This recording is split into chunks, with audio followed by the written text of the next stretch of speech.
A imprensa admitiu hoje três coisas. Primeiro, que o ministro Alexandre de Moraes comete crimes de responsabilidade que deveriam causar o seu impeachment.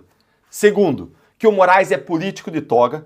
E em terceiro lugar, que o ministro está recuando para não ser derrotado pela direita, a ponto de pedir arrego. Olha a mais nova barbaridade que saiu no jornal O Globo. Acompanha aí, ó. Diante da pressão por anistia, Moraes busca classe política e amplia acenos enquanto modula decisões. Presta atenção, modula decisões. Presta atenção aqui comigo, gente, porque o que essa reportagem aqui vai fazer é admitir que o Alexandre de Moraes está cometendo crime de responsabilidade. Olha aqui, ó.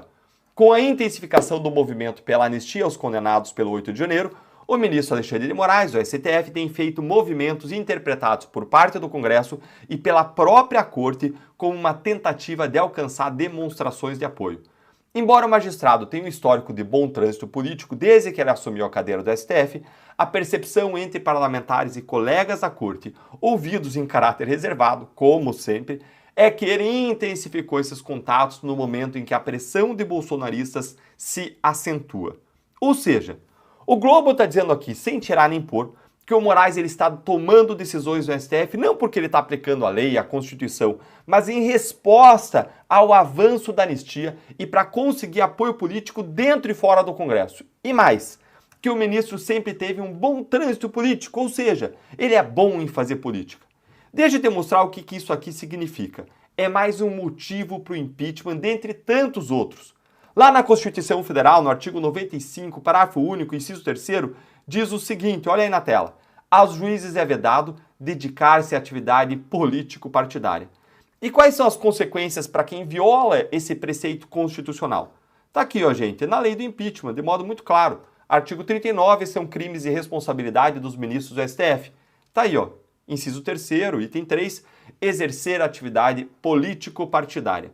Ou seja, o jornal já começa admitindo, mesmo sem querer, que o Moraes está cometendo um crime de responsabilidade. Você achou pouco? Pois piora. Dá uma olhadinha aqui, ó. Responsável pela indicação de Moraes ao STF em 2017, o ex-presidente Michel Temer avalia que a boa relação com a classe política é uma marca da atuação do aliado. Antes de ingressar na corte, o magistrado foi ministro da Justiça da gestão MDBista, além de ter atuado no governo de São Paulo com Geraldo Alckmin e na prefeitura da capital paulista com Gilberto Kassab, hoje presidente do PSD.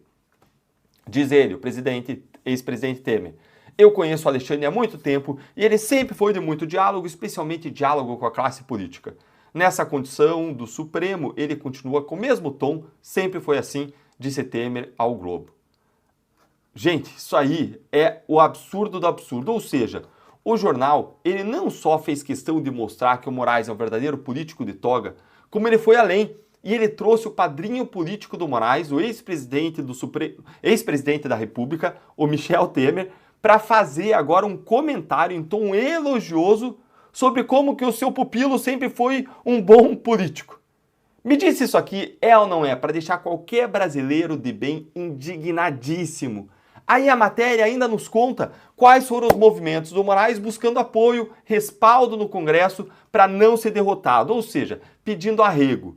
Primeiro conta que houve aquele jantar obsceno na casa do Moraes com metade da República, do qual o Hugo Motta saiu de lá totalmente contra a anistia, quando antes o Hugo Motta era a favor da anistia. Depois teve aquela aparição surpresa de Moraes no Salão Negro do Congresso em 1º de abril para o lançamento de um livro organizado pelo Rodrigo Pacheco. E ainda teve um jantar que o Moraes fez na casa dele com o Temer e com o Nunes Marques, um ministro de quem Moraes queria se aproximar e teria conseguido se aproximar, já que o Nunes Marques é um daqueles que diverge deles nas condenações dos réus do 8 de janeiro. Agora deixa eu te fazer outra pergunta.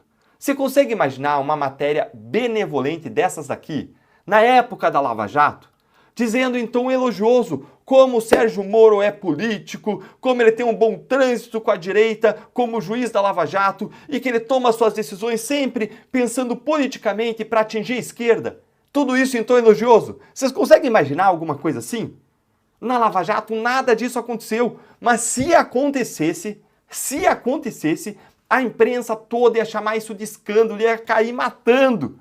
Mas pro Moraes aí, ó, é palmas, eles batem palmas. Se você está tão revoltado quanto eu com esse duplo padrão de imprensa, então curta o vídeo com força e vem aqui comigo agora ver o Globo admitir que o Moraes recuou para ele não ser derrotado pela direita e pela pressão que nós estamos, todos nós, fazendo pela anistia. Olha aqui, além da aproximação com parlamentares, o Moraes tem feito gestos para não perder o respaldo dentro do próprio STF. No mês passado, ele decidiu tirar da prisão a mulher responsável por pichar uma estátua durante os atos golpistas, 2 dias após o ministro Luiz Fux questionar a pena de 14 anos que pode ser aplicada a ela.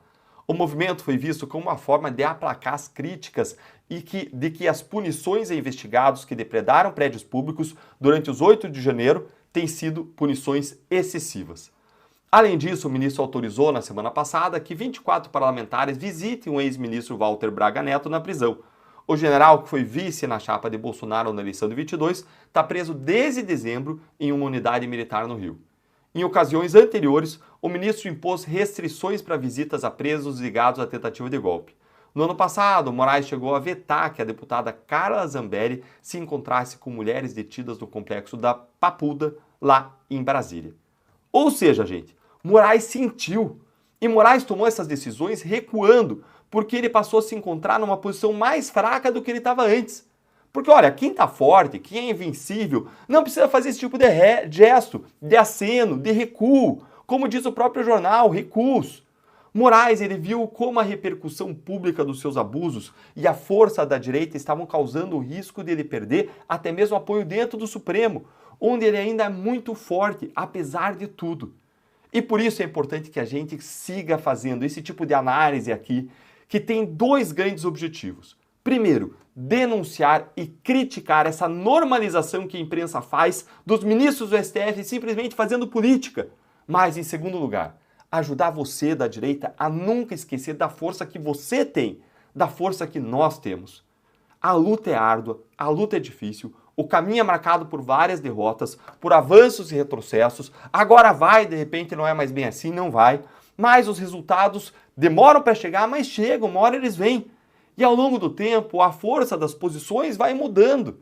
Eu gosto muito de uma análise que era feita pelo Carlos Fernando lá na Lava Jato. Ele falava, sabe quando a gente estuda aqueles vetores de forças da física, que tem setinha para cá, tantos graus, setinha para lá, tantas diferenças de força, e aí você tinha que calcular a resultante, porque um puxa para cá, outro puxa para lá, outro puxa para cima, outro puxa para baixo, e de tudo isso resulta um movimento numa direção, a depender de quem puxa mais e para qual lado puxa mais. Então, nós temos que puxar e puxar forte, porque puxar faz a diferença. O movimento da história vai vindo para o nosso lado. Você concorda comigo que a gente não pode desistir? Me conta aí sua opinião nos comentários, curte o vídeo para voz a nossa indignação conjunta contra a injustiça chegar mais longe. Não esquece, se inscreve no canal, aqui é a sua casa, clica no sininho para você não perder análises como essa e se torne membro do canal para receber conteúdos exclusivos, além de também ser uma forma muito gentil de você estar apoiando o nosso trabalho. Um grande abraço.